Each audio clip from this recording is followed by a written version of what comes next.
What's happening, guys? The Comics Kid 2099 here, and I recently watched a movie the other day, and so I want to talk to you about it. The movie was Blade 2. Now, before I get into the review of this movie, I want to go ahead and throw a disclaimer out there. Blade 1 is a miserable, special kind of stain on the world of cinema. I cannot stand that movie. That is a movie that, for years, I heard so many people say that it was a fantastic movie and that it was on par with the first X-Men movie in ushering in a new era of superhero films for the 21st century. And so I finally got around to watching that movie probably 3 or 4 years ago, no more than 4 years ago, and that movie is terrible, and I have no idea what it is that people see in that movie. And so when I watched it and determined that that was one of the worst things ever, I decided I'm just not even going to watch the sequels. If Blade 1 is that bad, they don't get a second chance with me. If you want me to watch a sequel, you have to try a little harder in your first movie. And so I was very content not watching any of the sequels. And then I saw this bad boy for less than $3, and it's a double disc edition.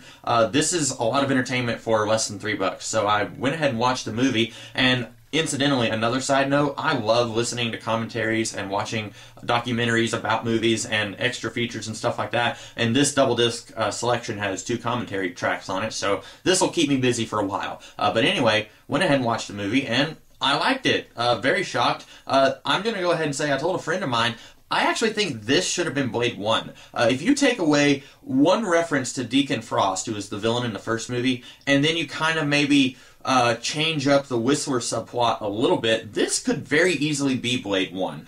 It doesn't really follow up on that movie. In fact, there's one thing from Blade 1 that it flat out ignores. If you've seen the Blade movies, you know that in the first movie, and if you haven't, this is a spoiler for the first movie, in the first movie, there's a woman scientist who makes a, she's sort of Blade's love interest, kind of, sort of. She makes this cure for vampirism. Just a straight up cure. And you would think that when that's how you end your first movie, that you're not going to be able to have any more sequels. Well, this movie realizes we can't do sequels if there's a cure for vampirism in this world. So they kind of ignore that, but then at the same time, they're also taking bits and pieces from the first movie and sort of running with it. For example, in the first movie, I was under the impression that Whistler killed himself. He took Blade's gun and he shot himself, and that was the last we saw of him. But then, the beginning of this movie, Blade says that the vampires kidnapped him and turned him into a vampire. I'm not really sure when they would have had the chance to do that, since Whistler tried to shoot himself, but that happens. So this movie gently ignores what doesn't work from the first movie, and then it takes very, very little from the first movie, and it uses it as a backdrop for the backstory of this movie. But if you haven't seen Blade 1, first of all, congratulations, do not watch that movie. But if you haven't seen it, and you want to watch one of the Blade movies, I would say just watch Blade 2. Don't even bother watching Blade 1. Now for what actually happens in this movie. So, Blade is a half vampire, half human. He has all the strengths of vampires, none of the weaknesses. They call him the Daywalker, and he hunts vampires. And at the beginning of this movie, he finally finds Whistler, and it's been a couple of years, probably, since Whistler was kidnapped. He finally finds Whistler, and he has Daryl from The Walking Dead as his IT guy, as his Q branch from the James Bond movies, and he invents all these neat inventions and stuff that helps him kill vampires. Well, this group of vampires, they represent, I guess, the vampire empire. I don't know if all vampires fall under one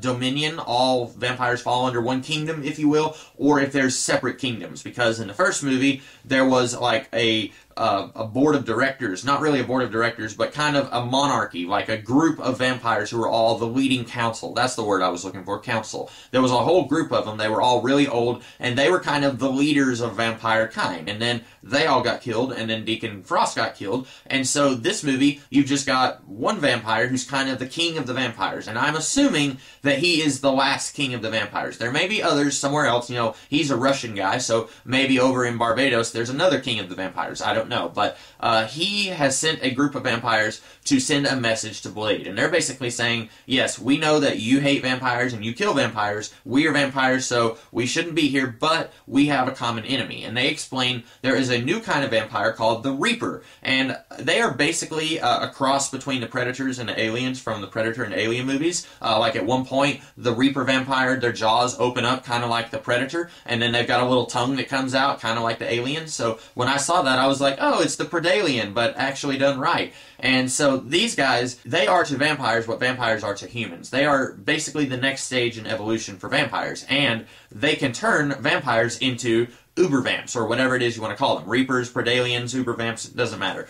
So they can turn vampires, and these vampires, the reason they are seeking an alliance with Blade is because if these Predalien vampires are set out onto the world, in a matter of weeks, they will have turned hundreds of thousands of humans and vampires into their kind. And the vampires realize this is bad for us because we won't have food anymore because the humans will be getting turned, and also we will be getting turned. So it's doubly bad for us. And they kind of convince Blade it's not good for you either because the humans will also get turned. And so Blade works with this group, I think they're called the Blood Pack, and they are a group of vampires that were trained to kill Blade. And these guys are all working together to fight the Predalien vampires. And then... Sorry guys, my throat isn't really feeling great right now. And then we find out about halfway into the movie that the leader of the Predalien vampires is actually the son of the Vampire King, and that's kind of the big twist ending. I already knew that going in. I don't remember where I had heard that from, but I heard that somewhere. And then hilarity ensues. Eventually, Blade wins out in the end, and the heroes get to sing a victory song, and that's kind of how the movie ends. This movie... I've heard some people say it bears a lot of similarities to Hellboy 2, The Golden Army, and it does, but that doesn't bother me, because if you are going to rip off... Actually, I don't think this is ripping off Hellboy 2. I actually think Hellboy 2 would be ripping off this. I think Hellboy 2 came out in like 2008, and I think this only came out in like 2004 or 2003. So Hellboy 2, I guess, is ripping off this movie. But again... it's a pretty good movie, so if one of those movies is going to rip off the other one, then at least they're ripping off a really good movie. At least they're not taking plot elements from a really terrible movie, and at least they're kind of trying to disguise it a little bit. And Guillermo del Toro, he directed this movie, and he also directed the two Hellboy movies, the live-action Hellboy movies. And so it kind of makes sense that del Toro is taking plot elements from a movie he directed earlier in his life and kind of reworking those plot elements a little bit here. And you may be saying, if you've seen both movies but you don't really understand how they're similar, or you haven't seen the Hellboy movie or the Blade movie, you may be saying, how are they similar? Both movies have a prince who is sort of a fallen prince, an exiled prince, if you will, trying to kill his father. And he also has a sister who basically winds up dying because of his actions. Spoiler for Hellboy 2, but the sister in Hellboy 2, she gets killed because they killed the prince. And they've got this connection where if one of them dies, the other one dies. So she gets killed because Hellboy kills the prince. But here, the prince kills his father, just like he did in Hellboy 2, and then he kills his sister, or he, I guess he starts the transition process of turning her into a Predalien vampire, but then Blade takes her out into the sunlight because she doesn't want to become a Predalien vampire. And so, this is very similar to Hellboy 2, but like I said, that doesn't bother me because both movies are so very good that I don't mind if you're going to steal plot points from a good movie to make another good movie. That doesn't really bother me. I mean, yeah, it would be preferable if this movie is a little bit more original, or actually, if Hellboy 2 was a little bit more original, but whatever, it is what it is. I also like the mythos here a lot more. I remember the first Blade movie, and like I said, it's been a while, but the first one really kind of focuses a lot on this is a pureblood vampire, this is a half-breed vampire, and this is, you know, some combination of the two or whatever. And I remember it really focusing on that in the first Blade movie, and I thought that was really stupid. I always thought the idea of some vampires are turned and some are born that way, I always thought that was really dumb, but I guess that's something that you have to do when the protagonist of your series is a daywalker who was born with certain characteristics of vampires. So I guess that's something you have to do if that's going to be your character, but I always thought that the idea of having non-purebreed vampires was really dumb, and this movie more or less steers clear of that. There is one or two instances where one of the Blood Pack members says, oh, all these vampires aren't even purebreeds, why don't we just kill them all? And that's basically the only time that they ever really mention that mythos stuff that I didn't really care for from the first movie. And then you've also got, in addition to the mythos, you've got this new evolution of vampire, which is a really cool idea, I thought.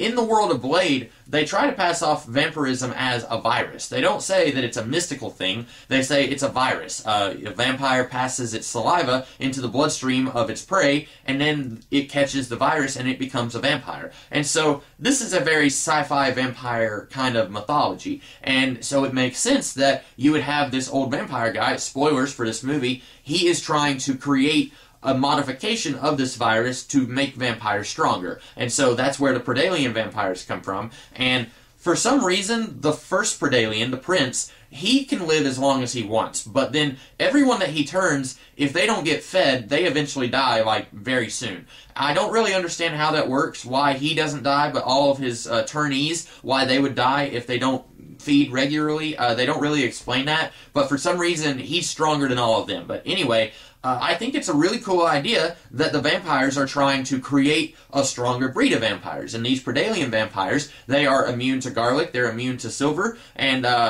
I think that's it. I think they're just immune to those things. Sunlight still does them in, and that's probably because the scriptwriter realized that if they don't give these Predalien vampires some kind of weakness, then they're not going to be able to end their movie. They're just going to kind of be stuck in the second act. So they needed to have some kind of weakness, so they settled on sunlight, and so that's kind of... oh, and also, you can still get at them through their heart, but you have to stab them from the side instead of getting them right in the front like Buffy would. You have to get them from the side because their heart is covered in bone, which is another kind of neat thing that I thought was interesting.